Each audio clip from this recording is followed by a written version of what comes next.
Hello dears, welcome to our YouTube channel Aditya classes.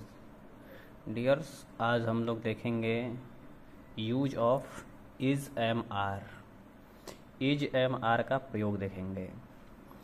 तो देखिए dears, एक सेंटेंस बनने का जो स्ट्रक्चर होता है वो subject plus verb plus object का होता है। सबसे पहले सब्जेक्ट लिखते हैं, फिर वर्ब लिखते हैं और फिर ऑब्जेक्ट लिखते हैं। एक सेंटेंस बनने के लिए सब्जेक्ट और वर्ब का होना जरूरी होता है। ऑब्जेक्ट का होना कोई कंपलसरी नहीं है। अगर ऑब्जेक्ट नहीं रहेगा तो भी सेंटेंस बन जाएगा, लेकिन बिना सब्जेक्ट और वर्ब के सेंटेंस बना पाना मुश्किल है। चलिए आगे देखते हैं। देखिए dears, sentence affirmative sentence use am are को उपयोग करते हुए अगर बनाना हो तो उसका बेसिक सा रूल होता है कि सबसे पहले सब्जेक्ट लिखते हैं, उसके बाद इज एम या आर में से कोई एक लिखते हैं सब्जेक्ट के अकॉर्डिंग, सिंगुलर है या प्लूरल को ध्यान में रखते हुए। उसके बाद अगर वर्ब आता है, अगर सब्जेक्ट इज एम आर के बाद वर्ब आता है तो ये हेल्पिंग वर्ब का काम करती हैं।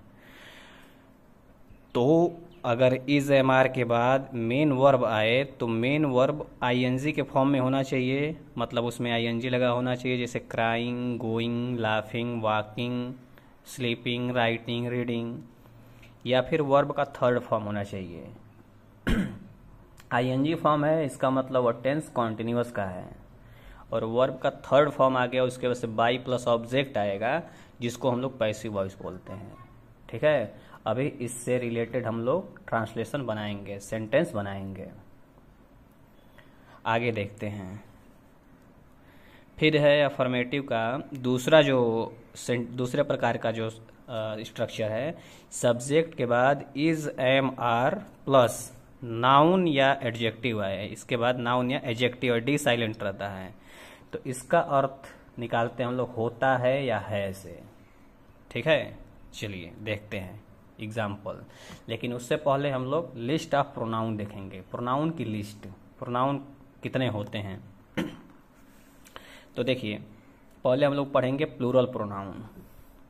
ठीक है, तो प्लूरल प्रोनाउन में पहला प्रोनाउन होता है वी। आई जो है वो एक स्पेशल है, इसको कैटेगराइज सिंगुलर में भी किया जाता है, प्लूरल में भी किया जाता है।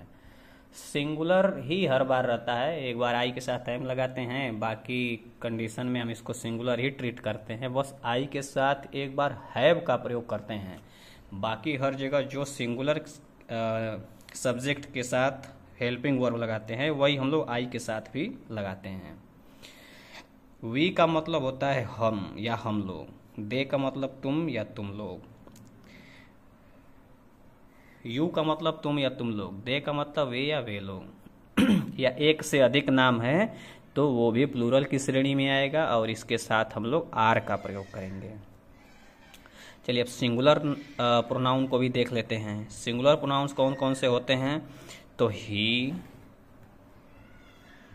सी, इट। ही वह, ही का मतलब होता है वह और ये पुल्लिंग होता है।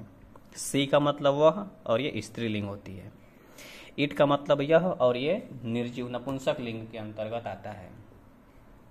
फिर एक नाम हो, ये व्यक्ति का भी नाम हो सकता है, वस्तु का भी नाम हो सकता है, तो इसको सिंगुलर की कैटेगरी में रखते हैं और इसके साथ हम लोग इज का प्रयोग करते हैं। ठीक है, चलिए अब हम लोग आगे देखते हैं। आगे सेम वही स्ट्रक्चर जो हम लोग ऊपर देखे थे, सब्जेक्ट प्लस इज एम या आर में से कोई एक, और इसके साथ अगर नाउन या एडजेक्टिव आ जाए तो इसका अर्थ हम लोग निकालते हैं होता है या है। ठीक है, अभी हम लोग इसके संबंधित अब ट्रांसलेशन बनाएंगे, लेकिन उससे पहले ये आप ही लोग के लिए लिखा गया है, तो चैनल को सब्सक्राइब जरूर कर लें। चलिए तो अब ट्रांसलेट करते हैं। पहला सेंटेंस दिया है, घोड़ा काला होता है। तो जैसा कि हम लोग पहले ही देख चुके हैं कि होता है या है लिखा है, तो हम लोग इस स्ट्रक्चर को फॉलो करेंगे। तो सबसे पहले हमें सब्जेक्ट लिखना है, तो सब्जेक्ट इसमें क्या है, द हॉर्स। अब हॉर्स चूंकि सिंगुलर है तो हम लोग क्या लगाएंगे, इज। उसके बाद नाउन या एडजेक्टिव, तो काला एडजेक्टिव होता है, इसलिए हम लोग लिखेंगे black. The horse is black, घोड़ा काला होता है। पानी, तो क्या लिखेंगे? Water. Water, water uncountable noun है, इसलिए हम लोग उसको सिंगुलर की तरह ट्रीट करते हैं और उसके साथ इज लगाते हैं। वाटर इज ठंडा का होता है कोल्ड, तो कोल्ड लिख देंगे। चीनी मीठी होती है, चीनी का होता है शुगर, शुगर भी अनकाउंटेबल नाउन है, इसलिए इज, और मीठी का स्वीट। फिर है तुम गरीब हो, तुम का होता है यू, यू के साथ हम लोग अभी पढ़े हैं आर लगाते हैं, और गरीब का होता है पुअर, तो पुअर लिख देंगे। हम लोग का होता है वी, वी के साथ अभी हम लोग पढ़े हैं क्या लगाते हैं? आर, क्योंकि वो प्लूरल है, प्लूरल प्रोनाउन, ये भी प्लूरल प्रोनाउन, तो आर लगाएंगे। हम लोग ईमानदार हैं, वी आर ऑनेस्ट। फिर है मैं नियमित हूँ, मैं का आई, आई के साथ अभी हम लोग पढ़े हैं एम लगता है, और नियमित का होता है रेगुलर। ठीक है। फिर आगे दिया है नेगेटिव सेंटेंस का स्ट्रक्चर। तो नेगेटिव सेंटेंस का स्ट्रक्चर क्या होता है? Subject plus is, am, are plus not, उसके बाद से जो भी रहेंगे अदर वर्ड्स। ठीक है। तो उसमें नया क्या करना है? इज, एम, आर के बाद नॉट लगा देना है। अच्छा, ये मैंने बीच में ट्रांसलेट किया था पर वीडियो कट हो गया था, तो दोबारा अलग से पेज लेकर के मुझे बनाना पड़ा है। अब करना ये है आप लोगों को कि इस सेंटेंस में नॉट लगा करके और प्रैक्टिस करना है, और जो सेंटेंस बनेगा उस सेंटेंस को कमेंट बॉक्स में कमेंट कर देना है, मैं चेक कर लूँगा। ठीक है, चलिए आगे देखते हैं। ये जो 10 सेंटेंस आप देख रहे हैं, ये 10 सेंटेंस आप लोग की प्रैक्टिस के लिए है। इसको प्रैक्टिस करेंगे, अफर्मेटिव बनाएंगे, फिर निगेटिव बनाएंगे और कमेंट बॉक्स में कमेंट कर देंगे। इसको भी हम चेक करके और आंसर आप लोग का मिला लेंगे। अच्छा, ये बार बार आ जा रहा है क्योंकि आप लोग सब्सक्राइब नहीं कर रहे हैं। सब्सक्राइब कर लीजिए तो ये अपने आप हट जाएगा। ठीक है, चलिए आगे देखते हैं। देखिए, हम लोग इज, एम, आर का 2 तरह का प्रयोग देखे थे, एक कॉन्टिन्यूअस में और एक नॉर्मल, जिसका अर्थ हम लोग निकालते हैं होता है या है, जिसमें सब्जेक्ट इज, एम, आर के बाद नाउन या एडजेक्टिव आ रहा था।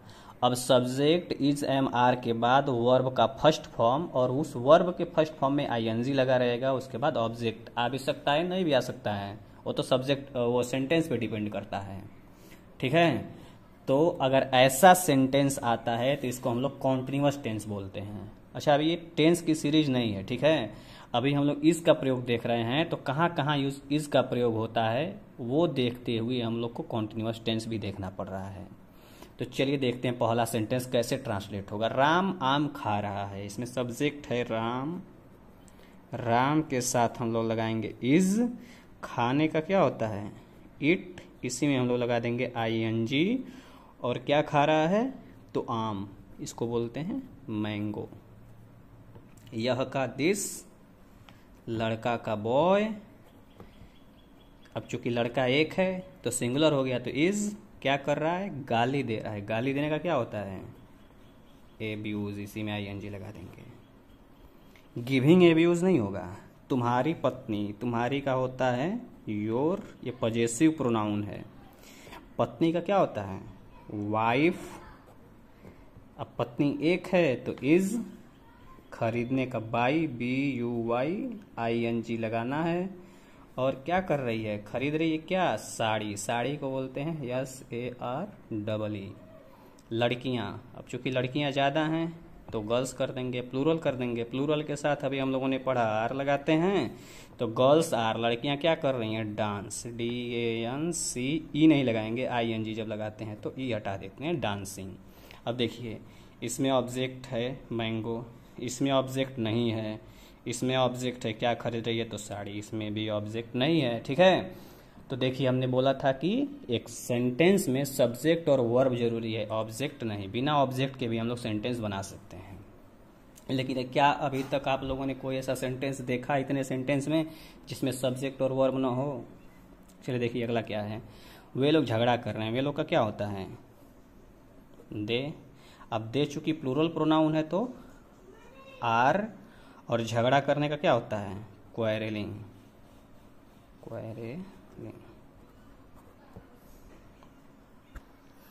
अब आपने जो भी सीखा है उसका प्रयोग करके इस सेंटेंस को बनाएंगे। और नेगेटिव सेंटेंस का स्ट्रक्चर होता है सब्जेक्ट प्लस इज, एम या आर में से कोई एक, उसके बाद नॉट लगा देते हैं। बाकी सारा सेम स्ट्रक्चर अफर्मेटिव का रहता है, ठीक है।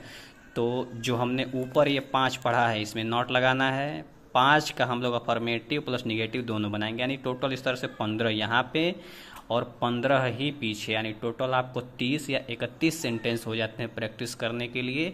और 30 और 31 सेंटेंस अगर आप ईमानदारी से बनाते हैं तो आप इज, एम, आर का प्रयोग अच्छे तरह से सीख लेंगे।